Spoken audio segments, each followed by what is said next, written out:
रेशम कीट के जीवन चक्र और रेशम फाइबर के उत्पादन के संबंध में कौन सा कथन सही नहीं है? तो इसमें आ जाएगा रेशम फाइबर कैटरपिलर द्वारा स्रावित प्रोटीन होते हैं। ठीक है। रेशम कीट के कोकून रेशम का धागा प्राप्त किया जाता है। रेशम कीट में लार्वा को कैटरपिलर कहते हैं। विकसित होकर कैटरपिलर बन जाता है। निम्नलिखित में से सही मिलान का निरूपण करता है। सबसे पहले हम ये देखेंगे, सिकुड़कर और शिथिल होकर शरीर क्या करता है? पेशियां जो होती हैं उन्हें हम सिकोड़कर और शिथिल कर कोई भी कार्य, कठोर संरचना जो कंकाल बनाती है अस्थि हो जाती है। कंकाल का भाग जिसे झुकाया जा सकता है उपास्थि की गति में सहायता करती है। बक्ष की अस्थि और मेरुदंड को जोड़कर बक्से की संरचना करता है। तो इसके लिए कौन सा हो जाएगा? पसली पिंजर। तो ये डी सही हो जाएगा। निम्नलिखित में से मानवों की कौन सी ग्रंथि 2 से अधिक हार्मोन स्रावित करती है? तो इसका आंसर हो जाएगा पीयूष ग्रंथि। पीयूष ग्रंथि होती है जो 2 से अधिक हार्मोन का श्रवण करती है। नीचे दिया गया कौन सा कथन सही है? सभी अधातुएं गैस होती हैं। सभी अधातुएं अतन्य होती हैं। ठीक है, तन्यता का गुण नहीं पाया जाता है धातुओं में। सभी धातुएं ठोस होती हैं। सभी धातुएं कठोर होती हैं। ठीक है, तो इसका आंसर हो जाएगा डी। बाई कोई मानव निर्मित रेशा है जिसे प्राकृतिक स्रोत से प्राप्त किया जाता है। बाई क्या है? तो इसका आंसर हो जाएगा रेयॉन। नीचे दी गई तालिका का अध्ययन कीजिए। इसमें से घरेलू ईंधन के रूप में कौन सा सबसे अधिक उपयुक्त है? तो इसमें दे रखा है ईंधन, ऊष्मीयमान इसका, अवस्था ज्वलनताप। तो ऊष्मीयमान उच्च, अवस्था ठोस, ज्वलनताप उच्च। तो ये ऊष्मीयमान उच्च, ये सब हम जो घरेलू ईंधन में यूज करते हैं वो उच्च वाला नहीं करेंगे। अब मध्यम गैस उच्च, ये भी नहीं होगा। मध्यम गैस मध्यम, ये इसका आंसर हो जाएगा। तो इसमें विशिष्ट क्षेत्र में विशिष्ट रूप से पाई जाने वाली स्पीशीज को क्या कहा जाता है? तो इसे क्या बोलेंगे हम? विशेष क्षेत्रीय स्पीशीज। एक्स धातु बाई को उसके लवण विलयन से विस्थापित कर देती है। एक्स धातु जो है वो वाई को कर देती है। तो ये आ जाएगा वाई बड़ा है एक्स।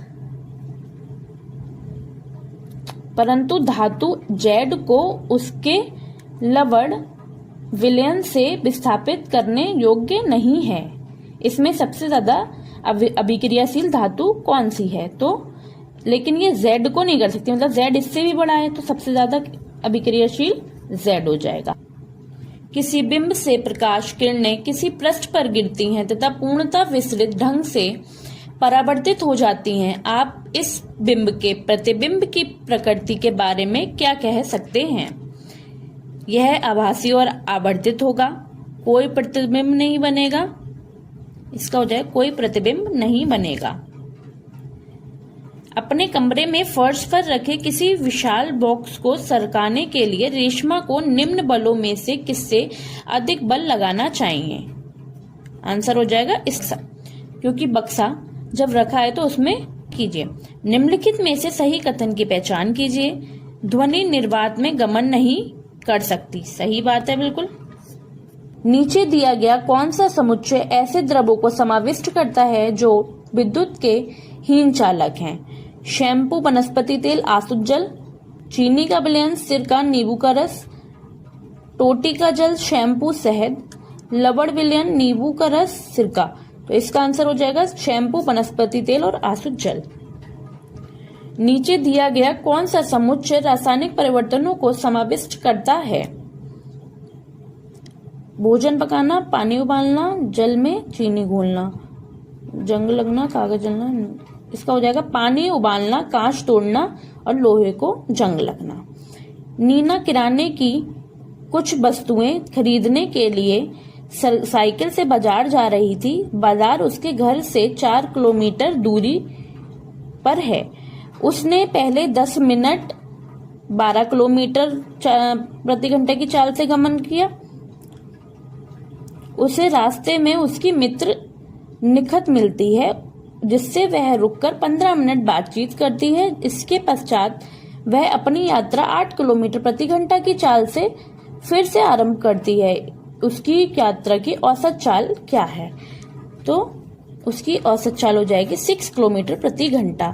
लवण और जल के मिश्रण को पृथक करने की प्रक्रिया में निम्नलिखित में से कौन सा सहायक नहीं होगा? नीचे दिए गए प्रकाश के कौन से गुणधर्मों का उपयोग छाया बनने की परिघटना की व्याख्या के लिए किया जा सकता है? सरल रेखा में गमन करता है, ठीक है। प्रकाश उच्च चाल से गमन करता है। प्रकाश 7 वर्णों से मिलकर बना है।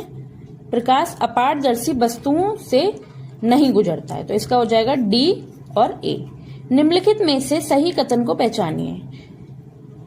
दोमट मृदा में बड़े कणों का अनुपात बलुआ मृदा की अपेक्षाकृत उच्चतर होता है। चिकनी मृदा में महीन कणों का अनुपात दोमट मृदा की अपेक्षाकृत उच्चतर होता है। बलुआ मृदा में महीन कणों का अनुपात चिकनी मृदा में अपेक्षाकृत उच्चतर होता है। चिकनी मृदा में बड़े कणों और महीन कणों की मात्रा लगभग बराबर होती है। तो इसका आंसर हो जाएगा चिकनी मृदा में महीन कणों का अनुपात दोमट मृदा की अपेक्षाकृत उच्चतर होता है। इसकी हीनता कमी के कारण मसूड़ों से रुधिर बहने लगता है। वह विटामिन खनिज वाई के अवशोषण के लिए आवश्यक है तथा एक्स और जेड में पाया जाता है। तो एक्स, वाई और जेड को पहचानिए। तो ये जो जिसकी वजह से मसूड़ों से खून आने लगता है, तो एक्स हो गया विटामिन सी, वाई हो गया आयरन क्योंकि विटामिन सी इसी में, और ये नींबू वंश के फल। आपको ये समझ में आया तो वीडियो को लाइक करें, चैनल को सब्सक्राइब करें। Thank you.